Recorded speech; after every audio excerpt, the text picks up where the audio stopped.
Have you ever felt like you were standing in the shadow of someone great?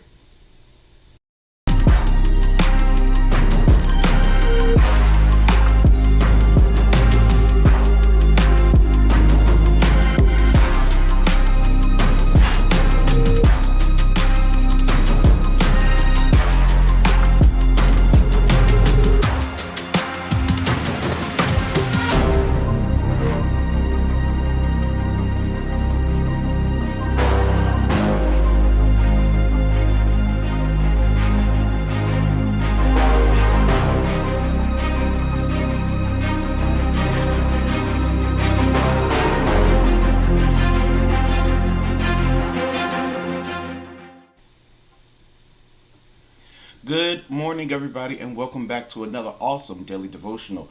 I'm so glad to be here with you today. And today we're talking about standing in someone's shadow. Maybe you've ever felt like, there was a parent or a mentor, or someone, or even a great friend who just seems to have it all together. You want to follow in their footsteps, but you feel like you're not ready. Have you ever felt that way? And you also felt like you didn't have what it took. Well, that's what we're talking about today. So today's verse, we're talking about. It says we're taking a look at a young man who felt very ill-equipped.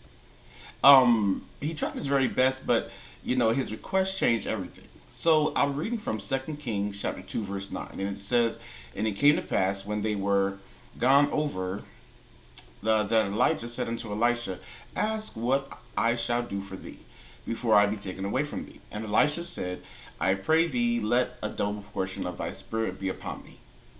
So here's the big thing. True spiritual growth, like remember we're trying to grow spiritually, so true spiritual growth isn't about inheriting a position, but it's about humbly seeking a double portion of God's spirit to carry on the legacy of service. Now, here's what happened, right? Here's the story. So journey with Elisha, Elisha's journey with Elijah, it was a masterclass in mentorship, right? So for years, Elijah's helper was Elisha. Okay, and Elisha was learning. He was basically learning through tests and trials. He really didn't complain about humble service. He was a faithful apprentice in the small duties. He was very, very faithful. But in this world, this is a powerful lesson for us because the world glorifies, instances sex. The world glorifies titles and position, but Elijah's mentorship of Elisha shows that Elisha had faithfulness in the small things. And you all know that the small things prepare you for the big things. He wasn't just focused on getting a promotion, right? He wasn't focused on becoming famous. He was focused on serving and learning, which prepared him for the most important journey of his life.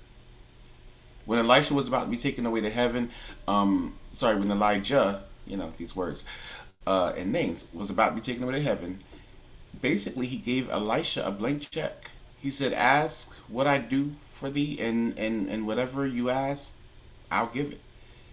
What would you ask for? Would you ask for a career boost? Like if Jesus said, Hey, ask whatever I will do for thee, and I will do it. What would you ask for? A relationship? Cars, money, success? But Elisha, he asked him for a double portion of your spirit, of Elisha's spirit. Why? You know, Elisha, Elisha, that's what I'm talking about. Elisha, he didn't ask for worldly honor. He was humble enough to know that he couldn't fill Elijah's shoes alone. He knew that there was wisdom and experience, and that took time.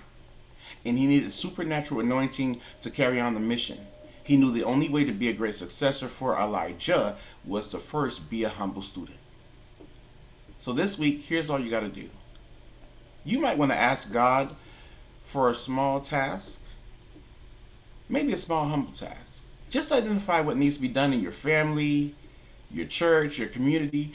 Do it faithfully without seeking recognition. Because remember, you don't need a grand title to be a successor. You just need a willing heart and a humble spirit that asks more of God. That's all you need.